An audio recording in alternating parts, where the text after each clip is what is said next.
হযরত হাকিমুল উম্মত মুজাদ্দিদুল মিল্লাত মাওলানা আশরাফ আলী থানভী রহমতুল্লাহ আলাইহি তিনি বলেন, আমার ভাই মুসলমান, আল্লাহকে নারাজ করা থেকে বিরত হও, থামো। তুমি এক একটা গুনাহ থেকে তুমি যদি বিরত থাকো তো লক্ষ লক্ষ নফল আমলের চেয়ে আল্লাহ পাক বেশি খুশি হয়ে যাবেন।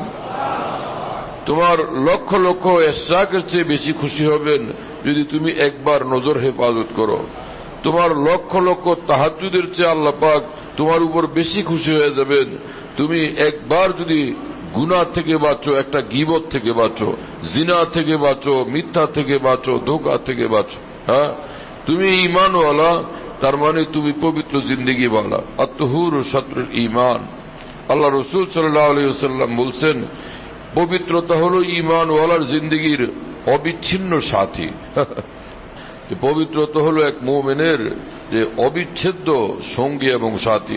মুমিন যেখানেই থাকবে পাক সাফ থাকবে, পবিত্র থাকবে, অপবিত্র হইতেই জানে না মুমিন। যদি হয় তওবাতুল্লাহ করে পাক সাফ হয়ে যায়।